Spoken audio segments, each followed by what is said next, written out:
Hey guys, how's it going? And welcome to another DEI video with the Terminator. In this video, I'm going to ask a very simple question. Can DEI be better? And if yes, then what improvements to DEI could greatly enhance the experience? Do like and drop your comments below if you enjoy the video, guys, and subscribe to see more. But before I get into these changes, I wanted to shout out to Imperator Romanorum for writing all this feedback and kindly allowing me to put this video together. Goes without saying, this is all very personal and subjective. It doesn't mean like any of this should be done. It's just some recommendations that we think could make the game a lot better. So let's get right into it. DEI, and I've said this before, is the best Total War mod ever made. It turned a stale and depthless Rome 2 into a historically accurate and immensely enjoyable game. But there are a few ways in which the mod could be even better, and I've categorized these into 5 key areas that I will run through today. So first we have the economy, which is mainly about, how various buildings affect other gameplay mechanics. We have politics, which is mainly about characters and Imperium level and how that affects gameplay. You have military, which is mainly kind of focused around how being at war and certain military engagements might affect the rest of the game. And then you have more general kind of other mechanics that I think with improvement could really affect the overall gameplay. But let's start with the economy. So we all kind of start with various kind of slots per city. Currently it's 4 or 3, but imagine for a moment that all these slots are open at the very start of the game. So you're not reliant on growth to have these slots open up. They're all just open.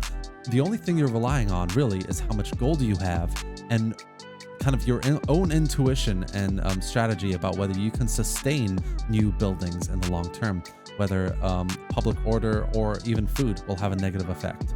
Second, we have the economy's impact on public order. There's no reason whatsoever why farms and ports should affect public order, and the reality is that the metrics should only be affected by 3 types of buildings: main settlement, mines, and forums. And this absolutely goes the same for squalor as well.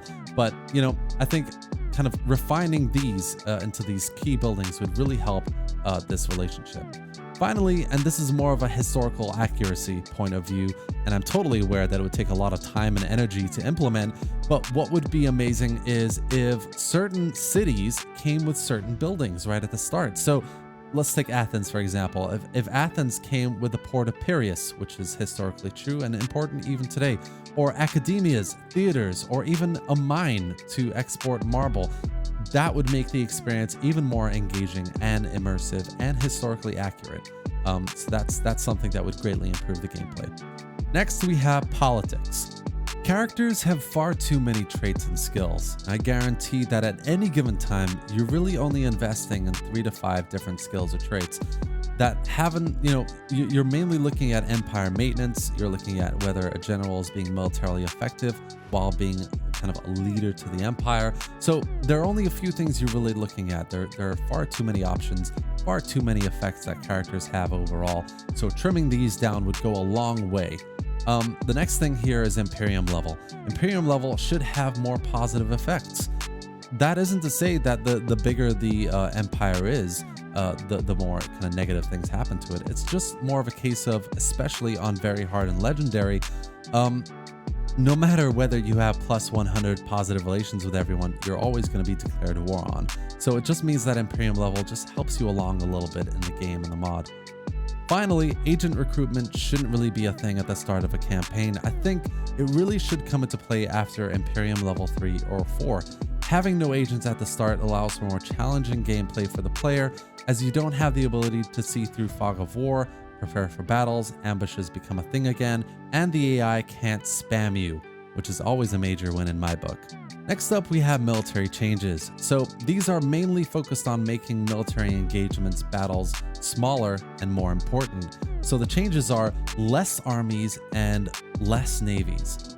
Even limiting the number of armies you can recruit to 4 to 6 cities at a time, or limiting the number of recruitable units to 20 means that you have a lot less to play with in terms of protecting your borders, going to war. There's a lot more strategy and tactics involved when you have less armies to work with.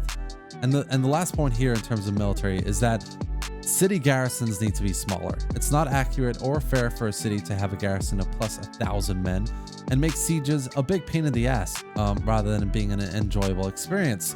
It should definitely have a garrison, maybe, a few town militia units, as well as some, elite units to really make it a bit more challenging, rather than 15 to 19 units that you have to, play against. Finally, we have a few smaller game mechanics that can really make a difference to the experience as a whole. So first off is banditry. It doesn't add anything to the game currently, and it's not something that players really want to deal with. It could either be removed completely or needs to lead to a banditry event like a rebel army, spawning in and raiding your land, or even kidnapping an important character, which could be cool. Next one is armies should give positive public order. While I agree a garrison army will cause more disorder for foreign cultures or an occupied city, being in a native city or native cultured city should absolutely bring positive public order.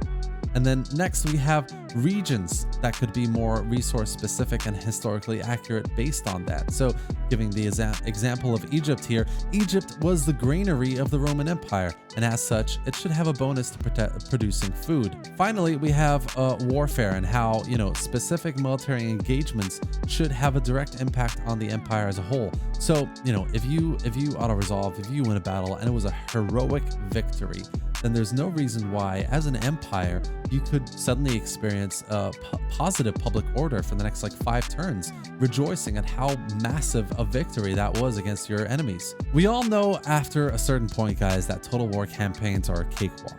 You're unstoppable and basically auto-resolve everything when you have huge numbers of armies, massive income, and all the technologies unlocked. These changes would hopefully reduce the chance of this happening and make the game more diverse and challenging.